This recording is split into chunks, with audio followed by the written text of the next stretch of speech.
My name is Rachel Morgan, and for 8 years, I've been financially supporting my parents while they complained I never helped the family. The pattern started small.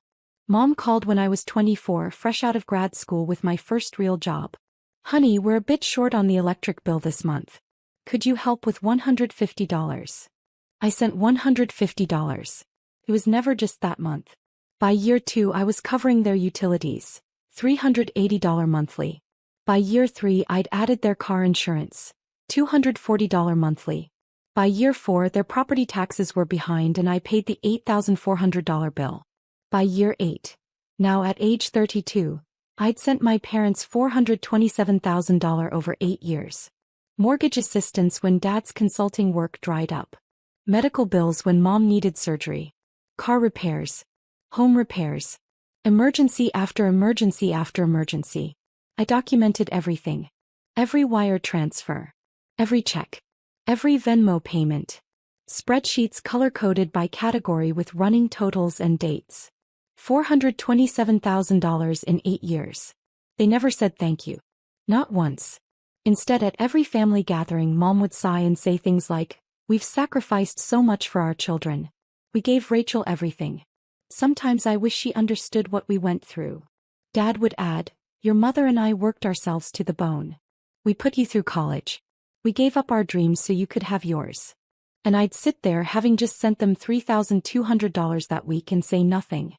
As I was conducting an experiment. I wanted to see if they'd ever acknowledge what I was doing. If gratitude would eventually overcome their need to be seen as martyrs. 8 years. They never acknowledged it once. What they also didn't know, while I was sending them $427,000, they were stealing an additional $189,000 from me through credit card fraud. Cards opened in my name. Forged signatures.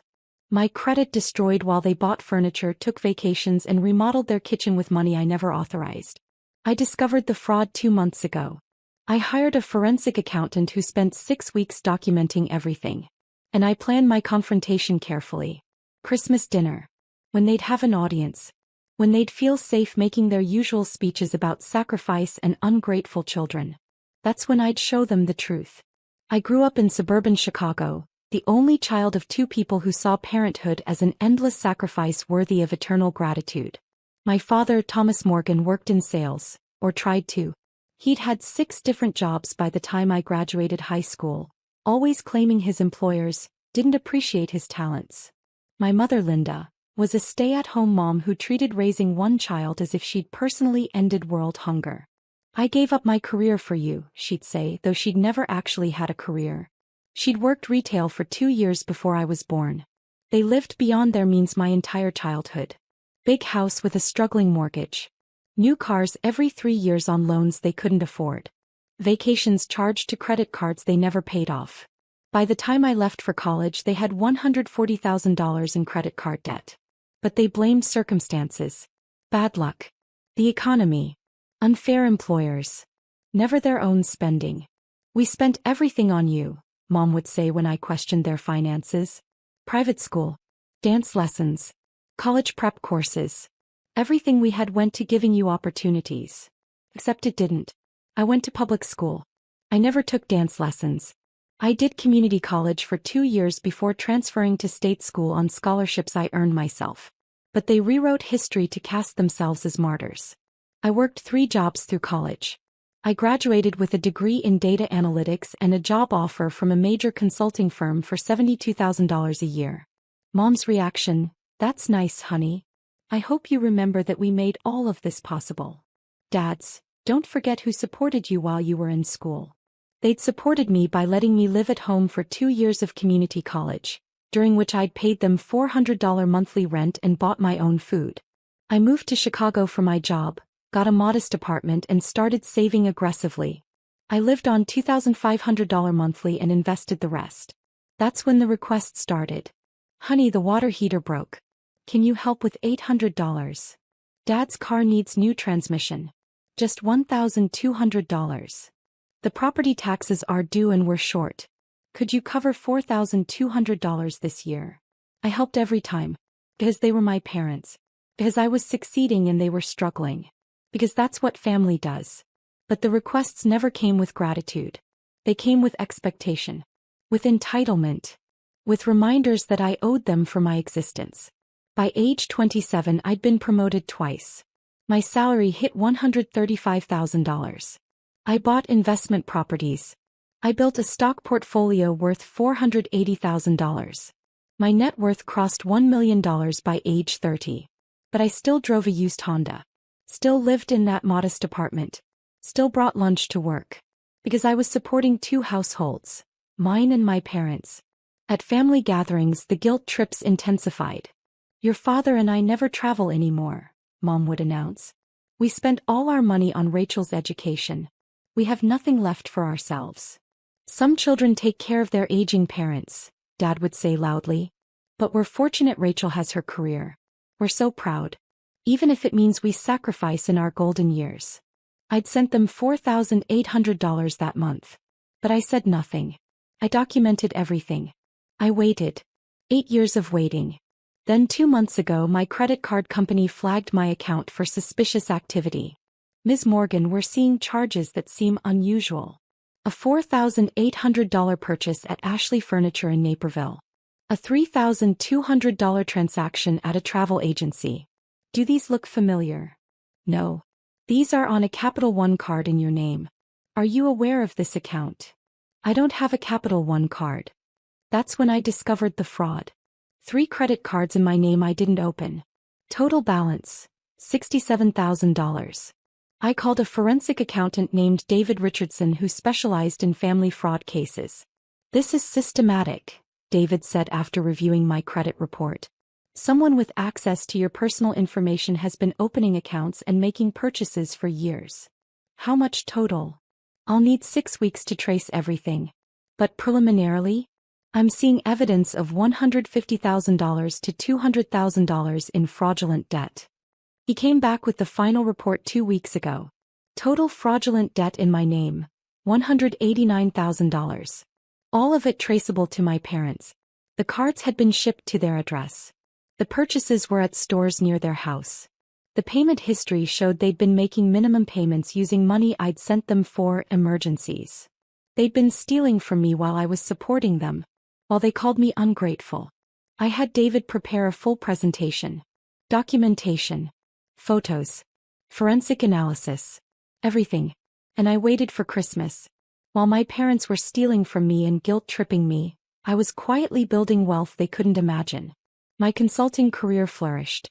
By age 28, I'd made senior analyst at $155,000 annually. By 30, I was promoted to project director at $205,000. But my real wealth came from investing every dollar I didn't send to my parents. I bought my first rental property at 26, a 2-bedroom condo in a developing neighborhood. $40,000 down, $1,600 monthly rent against a $1,100 mortgage. Positive cash flow of $500 monthly. I bought a second property at 28. A third at 29. By 32, I owned 5 rental properties with $680,000 in equity and $2,800 in monthly cash flow. My stock portfolio had grown to $920,000 through aggressive saving and smart investing. Total net worth, $1.8 million. But my parents had no idea. They thought I was a mid-level consultant making decent money, living modestly with no major assets. They had no idea I'd built wealth that dwarfed anything they'd ever have, while simultaneously funding their lifestyle. At Thanksgiving last year, Mom had sighed dramatically. "I just wish Rachel understood what real sacrifice looks like. She's so focused on her career. So focused on herself." "We never put ourselves first," Dad agreed. "Everything we did was for her. But some children never learn to give back." I'd sent them $5,200 that week for their furnace replacement. But I smiled and said nothing. Because I was waiting for Christmas. For the perfect moment. For the confrontation I'd been planning for 2 months. Christmas dinner was at my parents' house in Naperville. The guest list included Mom, Dad, my Aunt Carol, Uncle Stephen, and my 2 cousins. I arrived at 4 o'clock carrying wine and a homemade dessert. Mom greeted me with her usual air kiss. "Rachel. So glad you could take time from your busy career to join us." "Wouldn't miss it, Mom." Dinner was served at 6. Turkey stuffing, all the traditional sides. Small talk about weather and neighborhood gossip. Then, as dessert was being served, Mom cleared her throat. I want to say something before we finish tonight. Everyone turned to her. Your father and I have been reflecting on this past year. On our lives. On what we've sacrificed. Here we go, I thought. We gave Rachel everything, Mom continued, her voice getting emotional. Private education. Public school, Mom. Expensive activities. I paid for my own activities. College tuition. I had scholarships and worked 3 jobs. Mom's face flushed. Rachel, please. I'm trying to make a point. What's your point? My point is that your father and I sacrificed everything for you. We gave up our dreams. We spent our money. We worked ourselves to the bone. And sometimes, just sometimes, I wish you understood what that meant. Dad jumped in. Your mother's right. We never ask for recognition. We never complain. But Rachel, you're 32 years old now. You have a good career. You make good money. And yet what? And yet you never sacrifice for this family, Mom said, her voice cracking. You never give back. You never help. You're so focused on building your own life that you've forgotten about the people who made that life possible. The room went quiet. Aunt Carol looked uncomfortable. My cousins stared at their plates. We sacrificed everything for you, Dad added. Everything. And you give us nothing in return. I set down my fork carefully. Is that what you think? That I give you nothing? Well, not nothing, Mom backpedaled slightly. But Rachel, we're struggling. Your father's consulting work isn't steady. I have medical expenses. We're barely making ends meet. And you have so much. We just wish you'd help your family.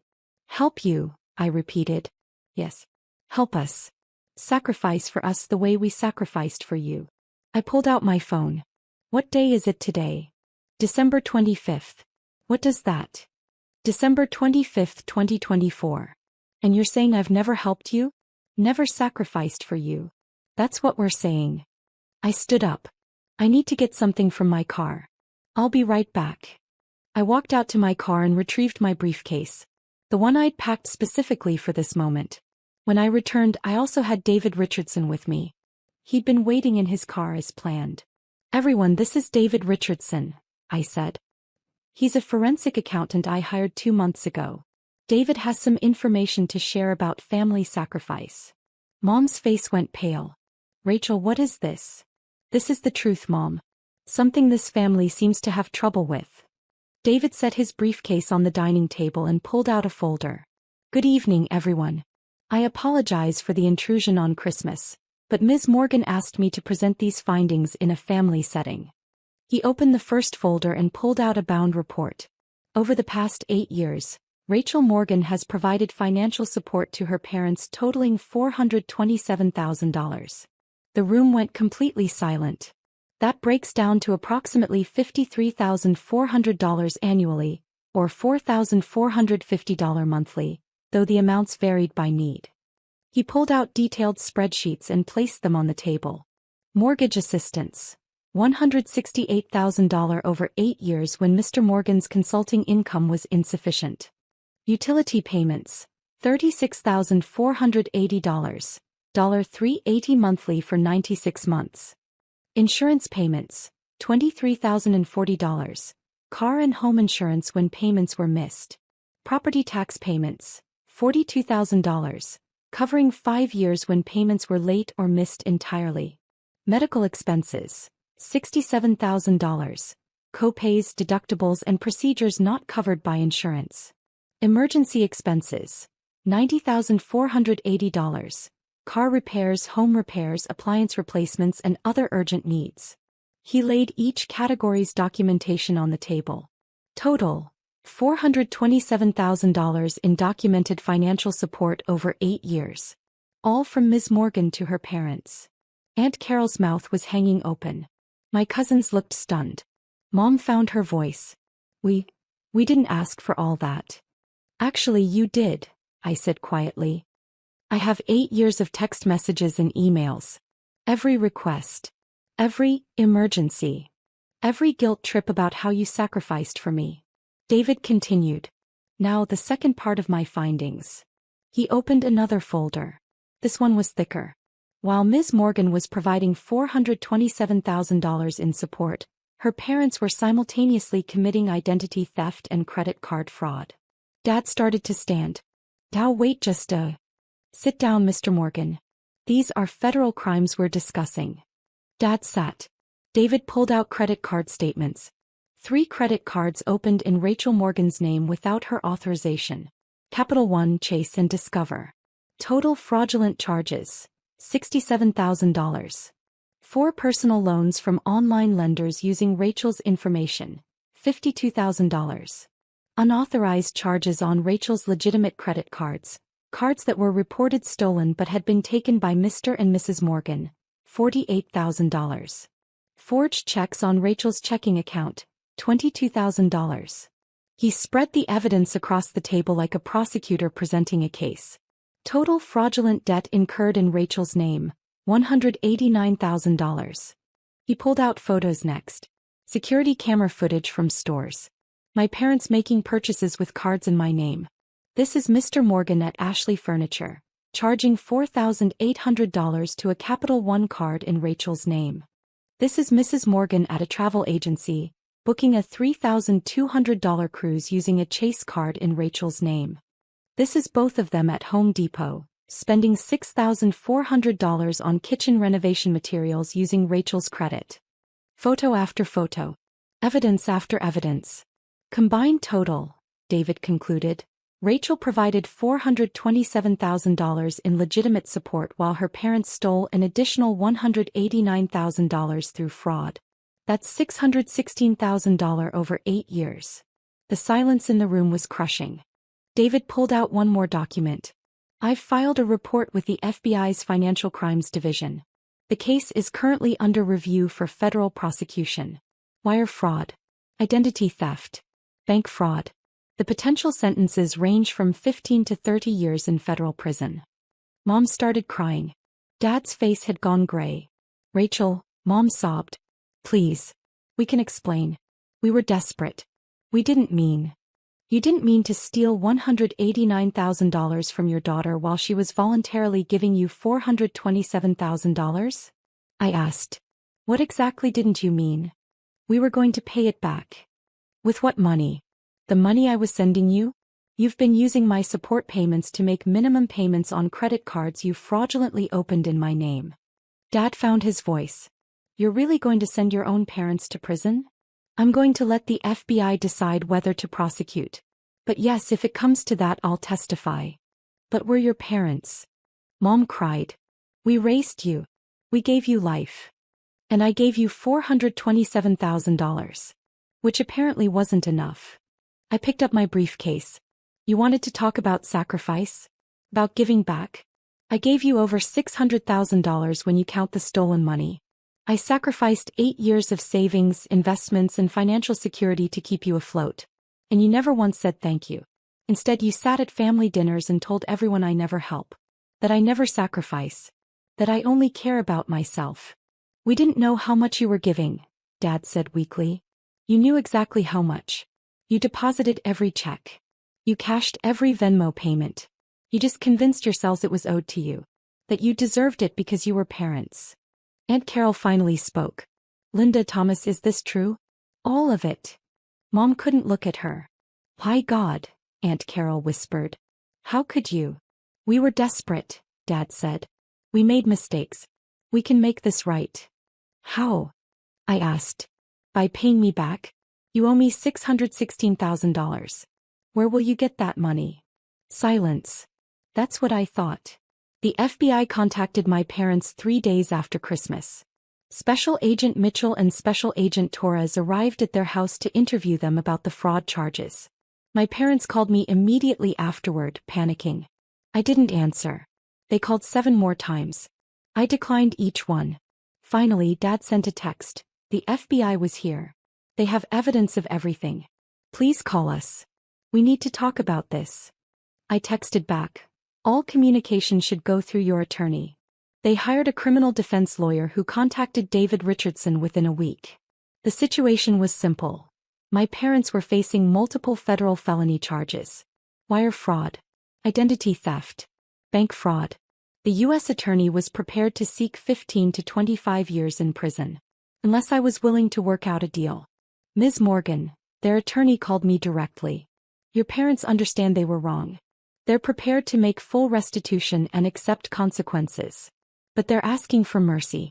They're asking you not to pursue the maximum prosecution. What are you proposing? Guilty pleas to reduce charges. Probation instead of prison time. Full restitution paid over time. Your parents would sign confessions, enter payment plans, and do whatever you require. How would they pay back $616,000? They'd sell the house. They'd both get full-time jobs. They'd make monthly payments for as long as it takes. I thought about my parents in federal prison. 20 years behind bars. Missing the rest of their lives. Part of me thought they deserved it. But a larger part of me just wanted them to understand what they'd done. I'll consider it, I said. But I have conditions. 2 weeks later we met with attorneys present. My parents, their lawyer David Richardson, and my attorney Sharon Chin. Here are my terms, I said. You plead guilty to fraud charges. Federal charges with reduced sentencing recommendations. 5 years probation instead of prison. Both parents nodded eagerly. You sell the house. The equity after paying off your mortgage is approximately $180,000. That money goes directly to me as partial restitution. But where will we live? Mom asked. You'll rent, like millions of people do. You'll downsize. You'll live within your means for the first time in your lives. Okay, Dad said quietly. Second, you both get full-time jobs. Real jobs with steady paychecks. You work until you can make meaningful payments on the debt. We're 64 years old. Then you'll work until you're 74 if that's what it takes. You committed federal crimes. You're lucky I'm not letting you go to prison. They nodded. Third, you enter a payment plan. After selling the house, you owe me $436,000. You'll pay $2,500 monthly for the next 15 years.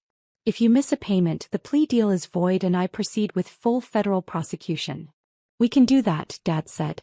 Fourth, you write a letter to every family member who was at Christmas dinner. You explain what you did. The theft. The lies. The guilt trips while you were stealing from me. You tell them the truth about who provided what in this family. Mom's face crumpled. That's so humiliating. Good. You humiliated me for 8 years. Now it's your turn. We'll do it, Dad said firmly. And fifth, this is non-negotiable. You go to therapy. Financial therapy. You learn why you spent beyond your means. Why you felt entitled to my money. Why you lied about sacrifice while taking everything I gave you. You do the work to understand what you did wrong. We will, Mom said. We promise. The papers were signed 2 days later. My parents sold their house within 3 weeks. The $180,000 in proceeds reduced their debt to $436,000. They moved into a 2-bedroom apartment in Aurora. Rent, $1,400 monthly. Dad got a job at Costco. Mom got a job at Target. Combined income, $68,000 annually. After taxes, rent, and basic expenses, they had exactly $2,500 monthly to pay me back. Not a dollar more for extras. No restaurants. No vacations. No new furniture. The first payment arrived on time. So did the second. And the third. 15 years of payments ahead of them. The letters to family members went out 1 week after the plea deal. Aunt Carol called me crying. Rachel, I had no idea. All those years they were taking from you while complaining you weren't helping. I'm so sorry we believed them. It's okay, I said. They were convincing. You're so much more generous than they deserved. Maybe. But I didn't want to become bitter. I wanted them to face the truth and make it right. 3 months after the plea deal, Mom sent me a text. We finished our first month of financial therapy. Our therapist says we have entitlement mentality and victim complex. He's right. We're working on it. Thank you for not giving up on us. I didn't respond immediately. But later that week I texted back, I'm glad you're doing the work. 6 months in, Dad called me. Rachel, can we meet for coffee? No expectations. Just coffee. We met at a Starbucks near my apartment. They looked different. Older, yes. But also humbler. Dad wore a Costco employee vest.